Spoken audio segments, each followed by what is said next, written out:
splatter, weather forecast, and more with no paywall. Head to DeWittDailyNews.com to get the local information you need to know. WHOW, the Big 1520 across central Illinois, 92.3 FM in DeWitt County, and 106.5 FM in McLean County is coming to the Argenta Oriana School District. It's the WHOW School Spotlight, broadcasting live from the Argenta Oriana District Office on Tuesday, January 24th from 9 till 10 in the morning.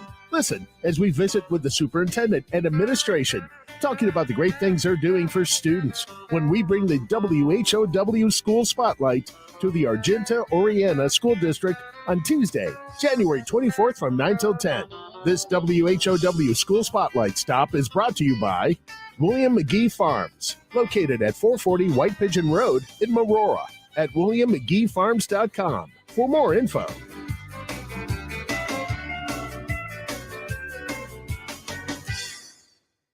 Your friend in Central Illinois, WHOW. Top of the morning. Thanks for being with us. I'm your host today, Seth Lawrence. The WHOW Morning Show streams to Facebook and YouTube, brought to you by Peterson Insurance, your Pekin Insurance agent in Clinton. My guest on the phone, Joey Long, is the director of the DeWitt County Museum. Good morning, Joey. Good morning, Seth. How are you today? I'm great. Good. I'm glad to hear that. Let's dive into, Joey, the off-season at the museum in Homestead, and I saw on social media recently that you've reshuffled your leadership at the Homestead for the Homestead Board. Tell us about this. Yeah, we did. The people who hold office on the DeWitt County Museum Association Board, they serve 2-year terms. So that 2 years was up, and they held their election recently and selected the officers. So if you don't mind, I would like to take a moment to recognize those people. No, you can't do that, Joey. I'm just kidding. Please go ahead. So we have a new president. The incoming president is Chet Walters. And then first vice president is Terry Ferguson. Logan Redmond is our second vice president. We have co-treasurers. Those ladies are Barbara McMath and Jane Tedrick. Camille Redmond is now our recording secretary. The corresponding secretary is Catherine Ferguson. And then Juanita Morris is parliamentarian. And also on the board, we have Karen Stewart, Steve Paring, Kim Toohill, Elena Russell, Leon Owens, Jim Morris, B.A. Nelson, Kirsten Goff, Nathan Lippert, Parker Toohill, Kelby McMath. And then we also have a couple of honorary board of director members as well. That would be Helen Stites and Connie Durbin. They both had served on the board for a very long time, did a lot to help the museum thrive. And they, have life has taken them to different places, but they still hold a special place in our hearts. And so Helen and Connie are on the honorary board of directors. Very good. So I know a lot of those people, actually. Yeah. Oh, you know what? I think that I missed Karen Stewart. I want to mention her too, as well as Jim Morris and B.A. Nelson and Kirsten Goff. Yeah, a lot of good people. Now, Joey, what does the board do? What is their role throughout? A lot of people probably think the Apple and Pork Festival, candlelight tours. So what is the role of the board with the museum? What do all those folks do? What do they take up? Well, I have to say it's not an easy job because it is definitely a working board. So in addition to, overseeing the operation of the museum, making decisions on projects, improvements, or even just the day-to-day way things go, they also break down into committees, and then these committees have different responsibilities. So, there's a festival committee. These people, all come together to plan, organize, and put on the festival each year. And then we have other committees like the groundskeeping committee, There's I think we're going to start up a collections committee, the house committee, the farm machinery building committee, just lots of different committees. And these people, break out, make the best decisions, bring those ideas back to the board. And then, the board goes on and decides what to do. The ladies take care of the quilt show and a lot of the decorating for the holidays. A lot of the men, tend to take care of the maintenance and whatnot. And it's even, a lot of, like roll up your sleeves kind of stuff. Like yesterday, we had a little trouble with a door. And, so a couple of board members came in and took care of fixing that. So it's a wide range of things that they do. They work really hard throughout the year. And we're just really lucky to have this great group of people helping to see the museum through. So it's very much a working board. Absolutely. Yeah. And it sounds, Joey, I know that we've talked about the history of the museum and the Homestead particularly, and how it was, many years ago in bad shape. And that was the reason for the Apple and Pork Festival, because of community members taking up an interest in its well-being and its future. And this is just continuing on that mission, I feel like. It is. It certainly is.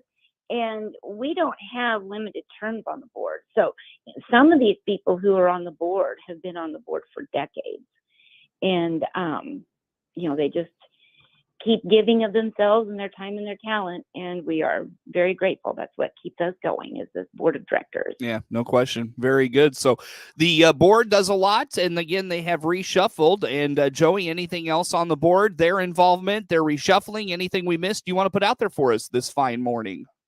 Well, maybe you'd be interested in what they're rolling their sleeves up and doing right now. That's what I was going to go to next. Joey Long, director of the DeWitt County Museum, my guest on the phone. Joey, what is the board working on? What are you working on? What's the off season look like for y'all? Well, as you said, we're closed January, February, March, closed to tours, but still there and still working. So they've been working on a lot of cleanup as far as, taking down the Christmas decorations outside and inside, and then doing some cleaning in the carriage barn and other places. They're getting ready to take on a big project. In the basement, we have the Kent collection, literally hundreds and hundreds of fascinating items. But we feel that it would be a much better presentation if everything were labeled in a uniform way. And so they're getting ready to go through all those items, identify them if there's not an identification, do a little research, whatnot, and get labels made for all of those things. They are working on the Apple and Pork Festival flea market. So anybody who is interested in applying to be a first-time vendor, now's the time to do that. And, we're busy getting the files ready, and they will soon be sending out contracts to the returning vendors. The gift shop ladies will be starting their inventory of the gift shop pretty soon. And then they're also, they just met last Tuesday, and they're also looking into some other, like improvement projects, things like painting and plumbing and things like that.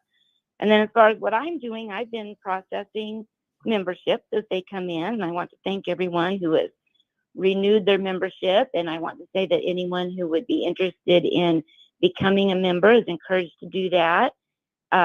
Just get a hold of me at the museum, and I'd be happy to send out an application.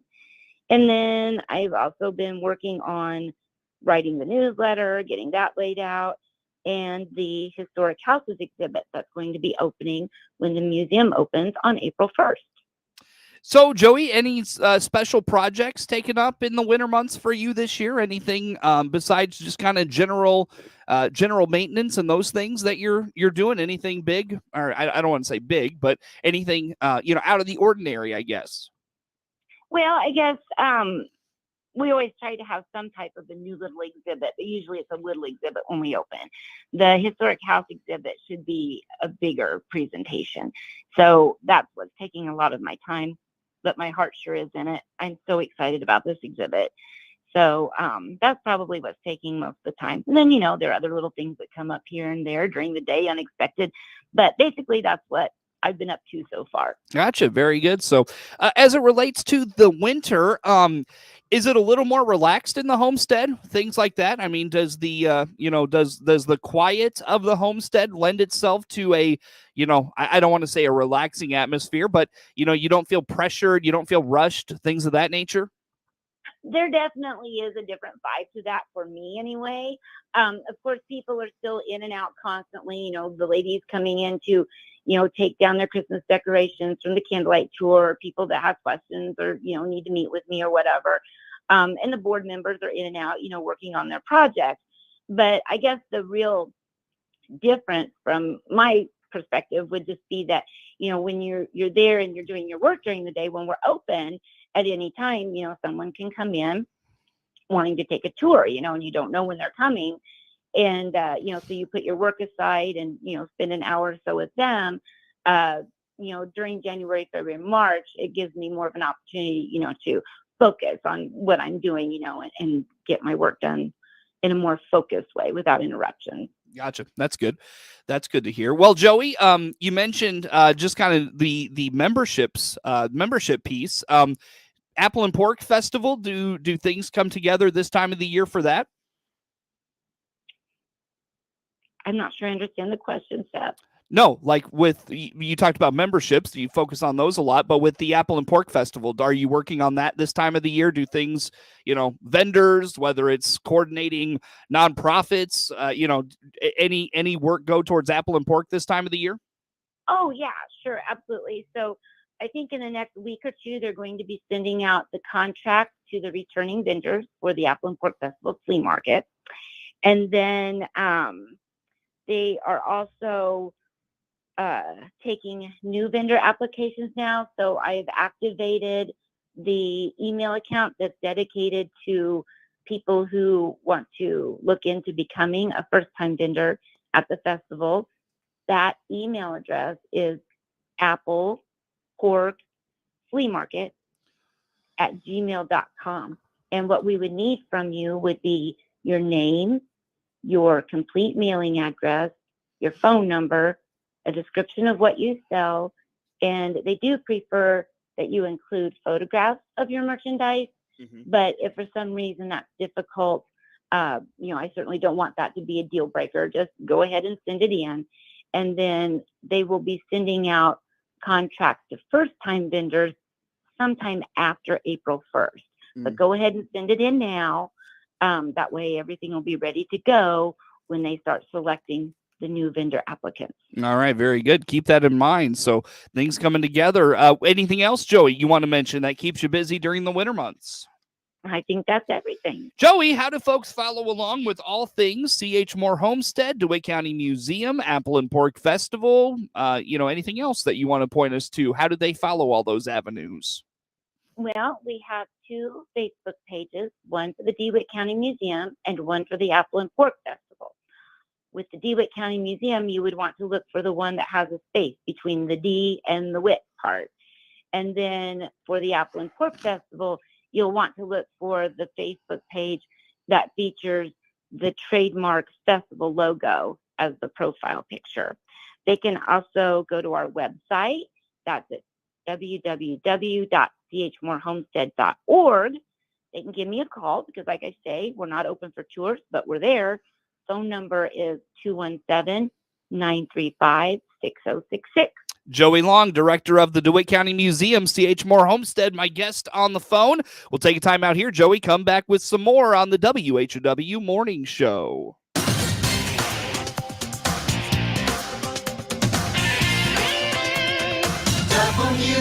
WHOW. In this WHOW 75th anniversary feature, we hear from Larry and how WHOW got their comeback. The stations, unfortunately, did just fall into disrepair, and eventually went off the air. The staff finally just, I guess, walked out. Again, I was working in grocery business at that time. I was doing ball games on the side, but they finally just shut the place down, and it went dark. It was still in the Livesey family at that time, but Ray Livesey, who really was a true pioneer of Central Illinois radio and of local radio, an earlier version, somewhat of like what Randy likes to do, very much involved in local community type radio, and had his stations in Mattoon and here in Clinton, had some others elsewhere in Ohio and Florida for a time too. But he had passed away in the mid 90s, I believe. Clinton just, unfortunately, for whatever reason, didn't get the attention that it probably needed to keep the station up to snuff and keep it rolling the way along it needed to. Eventually, it just went off the air. Finally came the time where it could be purchased by someone else, and Senator Brady and his group came along and bought the station. And again, I wasn't any part of that until I got a phone call, I think in December of 2003, and Jim Sowers, who was the first manager for Mr. Brady at that time. He said, I've been talking to people around town and asking if there's anybody that could do the local high school sporting events on the radio for me. And I've had several people suggest you. Would you be interested in doing that? And I said, yeah, I'd be interested in doing the games. But do you have anything else? And he said, well, sales, you could sell. And so we talked for some time and worked out a deal where I would come in and I would help with the morning show, doing sportscasts, and then I would do sporting events, and I would sell advertising the rest of the time. And mid-January, I went to work. That was Larry here on this WHOW 75th anniversary feature. Your friend in Central Illinois, WHOW. Once again, a good morning. Thanks for being with us. I'm your host today, Seth Lawrence. The WHOW Morning Show streams to Facebook and YouTube, brought to you by Peterson Insurance, your Pekin Insurance agent in Clinton. Joey Long, director of the DeWitt County Museum, and C.H. Moore Homestead is my guest on the phone for today. And Joey, you mentioned memberships, really focusing in on those during the winter months. And I know we've highlighted memberships in the past, but never hurts to continue the conversation. So remind us about memberships. One, why are they so important? And then we'll dive into, the benefits, the perks, the levels of membership, all those things. Well, as far as why they're important, there are quite a few reasons, but probably the main ones are the fact that, the museum does not receive any tax dollars. And so we rely solely on tour admission, event income, and an occasional grant and memberships. So, memberships are important to us in that way, but also important to us because, we just want people to feel that connection to the museum, So we're happy to have as many members as we do. We select membership and membership renewals in January. So if anyone out there was thinking about becoming a new member, now is the perfect time to do that. Mm-hmm. And it's an annual membership. And it starts as low as $15 for an individual. And then there are several other levels after that. So we have the family level at $20, business level at $30, family and guests at $30, supporting membership at $50. And then we've had quite a few very generous people this year who have taken out a new membership or renewed their membership at the landmark level of $100. Break down those for us, Joey. What are the perks of those? What's the, when you move up to each one, what do you get with those? Sure. So with an individual membership, you get free admission to the museum for daily tours, the festival house tours, the quilt show, candlelight tours. Mm-hmm. If you have a family membership, then you would have free admission to all of those things for those who reside within your household. Then family and guests allows free admission for all of those things, but it's giving you guest privileges. So you can, come as many times as you like with your family, as many guests as you like. You can bring a group or just, a couple of friends throughout the year. And then same with the supporting and landmark. And then with all of these categories, from the $15 up to the $100, the members also receive a biannual newsletter, Mm-hmm. the Homestead Gazette, which is the newsletter for the Homestead. It always has a little something interesting in there about C.H. Moore that people might have not known. including me. Working on a really interesting piece. I'm really excited about it and getting it out there to people this time. Mhm. And then the features on artifacts of interest, little pieces of DeWitt County history, and also, keeps people current on upcoming events and special news regarding the museum. Yeah, and I feel like it's a, you talked about the piece you're putting together regarding CH Moore. Yeah, I feel like it's an opportunity for you to continue the storytelling that you do so well, and another avenue for you to put out that information. It really is. And it educates me. And, I think we've talked about this before. I don't have a scripted delivery when people come for a tour. And part of that is I have the freedom to do that. Some places, they have volunteer docents and you have to follow a very strict script and you don't step out of that. So it's not, you don't end up having like a conversational visit with your visitors. It's just kind of you preaching to them, telling them the story. I like to do it in a more interactive way. It's more like a conversation.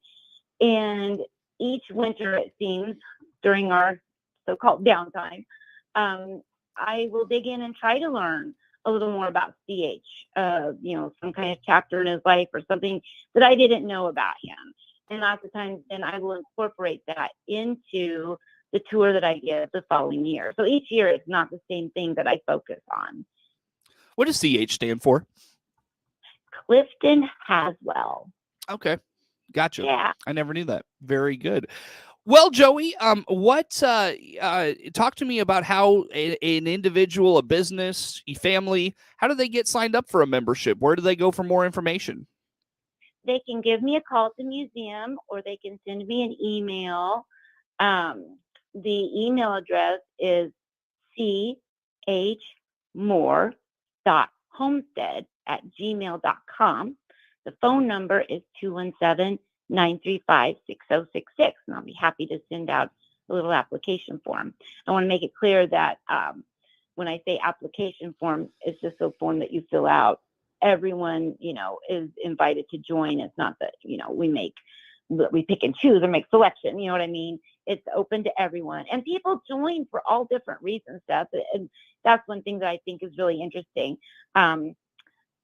Some do it, because they're interested in history. I have a lot of people that live in other states, but their family roots tie them back here to DeWitt County.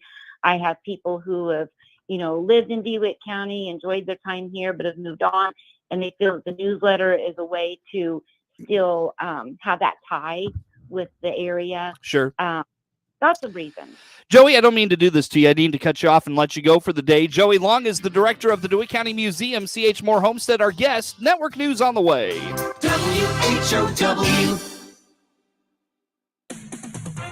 With SRN News, I'm Rich Thomason.